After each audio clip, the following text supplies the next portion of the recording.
अस्सलाम वालेकुम दोस्तों, सोने के सबसे बड़े स्मगलर दाऊद इब्राहिम को क्या कराची में किसी ने जहर देकर कत्ल कर दिया है। इंडियन मीडिया पर दाऊद इब्राहिम की मौत के हवाले से बहुत से चर्चे चल रहे थे। क्या वाकई दाऊद इब्राहिम कराची में है और इंडियन मीडिया ये प्रोपेगेंडा क्यों कर रहा है, वो तमाम तर तफसीलात आप इस वीडियो में जान सकेंगे। तो नाजरीन, वीडियो पूरी देखें। एक वक्त था जब भारत के सनती दारुल हुकूमत कहलाने वाले शहर मुंबई पर जराइम पेशा अफराद का गलबा था। कारोबारी लोगों से भत्ता वसूल किया जाता था, लोगों की जमीनों पर कब्जे होते, सोने और कीमती चीजों की स्मगलिंग होती, तो रोजाना के गैंग वॉर में कई माओ के लाल मारे जाते थे। इसी दौरान एक पुलिस कांस्टेबल के बेटे ने अपनी एक ऐसी दहशत कायम की जिसकी मिसाल पूरी दुनिया में कहीं नहीं मिलती। इसने जराइम का इतना बड़ा गिरोह कायम किया जो रोजाना करोड़ों रुपए की कमाई करता था। इस गिरोह का नाम डी कंपनी था। इसका सरगना दाऊद इब्राहिम था, जो कि एक पुरअसरार शख्सियत था।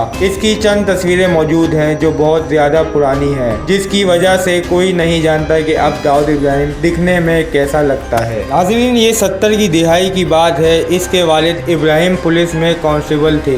एक कत्ल केस की तफ्तीश की वजह से कई पुलिस वालों को मुअत्तल किया गया, जिसमें इब्राहिम भी शामिल थे। ऐसी मुअत्तली की हालत में इब्राहिम पुलिस से रिटायर हो गए। इसके बाद घर वालों का पेट पालना इंतहाई मुश्किल हो चुका था। इब्राहिम छोटी मोटी नौकरियां करके अपने बच्चों का पेट भर रहे थे। इनका बेटा दाऊद स्कूल में था, लेकिन फीस न होने की वजह से स्कूल छोड़ना पड़ा। घर में गुर्बत और फाके देखे तो दाऊद इब्राहिम ने मोहल्ले के लड़कों के साथ मिलकर छोटे मोटे जराइम करना शुरू कर दिए। ये जेब काटने लगा और सिनेमा के टिकट ब्लैक में बेचने लगा था। ये अपने इलाके में दुकानदारों से भत्ता भी वसूल करने लगा था। थोड़े ही अरसे में इसने चोरी चकारी और लूट मार शुरू कर दी और जल्द ही ये जराइम पेशा गिरोह का हिस्सा बन गया। इस गिरोह का नाम पठान था, जिसको दो भाई चला रहे थे। कुछ अरसे तो मामला ठीक चलते रहे, लेकिन फिर इख्तलाफात पैदा हुए। दाऊद और इसका बड़ा भाई साबिर इस गैंग से अलग हो गए। दोनों भाइयों ने डी कंपनी के नाम से अपना एक अलग गैंग कायम किया और सोने की स्मगलिंग के धंधे में घुस गए। ये काफी मुनाफा बख्श काम था, लेकिन मुखालिफ गैंग को जरा भी हजम ना हुआ। पठान गैंग को जब अपने नीचे काम करने वाले लड़के मुकाबले में खड़े नजर आए तो उन्होंने इन्हें रास्ते से हटाने का फैसला किया। पठान भाइयों ने हमला करके दाऊद के बड़े भाई साबिर को कत्ल कर दिया। दाऊद ने बाद में अपने भाई के कत्ल का बदला लिया और दोनों ही पठानों को कत्ल कर दिया। इसके बाद दाऊद का अंडरवर्ल्ड की दुनिया में बड़ा नाम बन गया।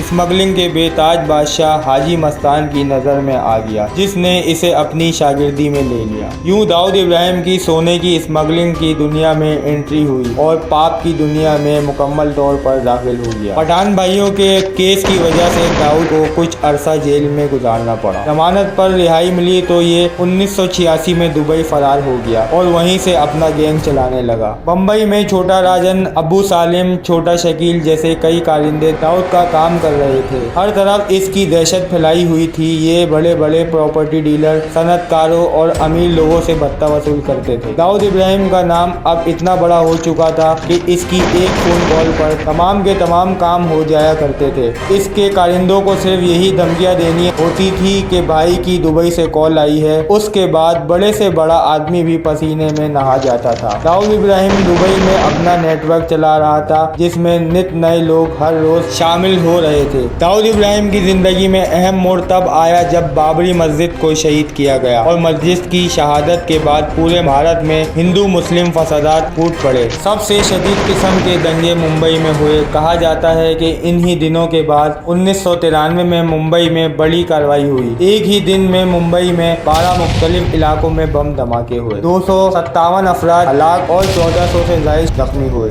इंडियन सिक्योरिटी एजेंसीज इन धमाकों का इल्जाम दाऊद इब्राहिम पर लगाती है। मुंबई धमाकों के बाद दाऊद इब्राहिम का नाम और भी बड़ा बन गया। अब ये पूरे मुंबई के अंडरवर्ल्ड का किंग बन चुका था। किसी की जरूरत नहीं थी कि इसके सामने सर उठा सके। फिल्मी सितारों से लेकर सियासतदानों और सनतकारों तक सभी दाऊद के नाम से कांपने लगते थे। ये भी कहा जाता है कि दाऊद फिल्मों का बहुत शौकीन था। शायद ही दुनिया में कोई इतना बड़ा गैंगस्टर होगा जिस पर इतनी ज्यादा फिल्में बनी हो जितनी दाऊद इब्राहिम पर बनी है। दाऊद अगरचे मुंबई के अंडरवर्ल्ड का किंग रहा, इसके फिल्मी सितारों से ताल्लुकात रहे। लेकिन इसके बावजूद इसकी बहुत कम तस्वीरें मौजूद हैं। इनकी आखिरी तस्वीर शारजा में होने वाले मैच के दौरान अपनी मुबैना गर्लफ्रेंड अदाकारा मंदाकना के साथ नजर आ रहे हैं। इन तस्वीरों के अलावा कोई नहीं जानता कि दाऊद इब्राहिम कैसा दिखता है। 1993 के धमाकों के बाद दाऊद इब्राहिम दुबई से भी फरार हो गया। इंडियन हुक्काम का इल्जाम है कि ये पाकिस्तान के शहर कराची में मौजूद है। इंडिया से कई बार दाऊद इब्राहिम की हवालगी का मुतालबा भी किया जा चुका है, लेकिन पाकिस्तान इसे झूठा इल्जाम करार देता है। पाकिस्तान और उसकी एजेंसीज का मौक़िफ़ है कि दाऊद इब्राहिम कराची में मौजूद नहीं। कुछ रोज पहले इंडियन मीडिया की हेडलाइंस में आ रहा था कि दाऊद इब्राहिम को किसी शख्स ने जहर देकर कराची में कत्ल कर दिया है।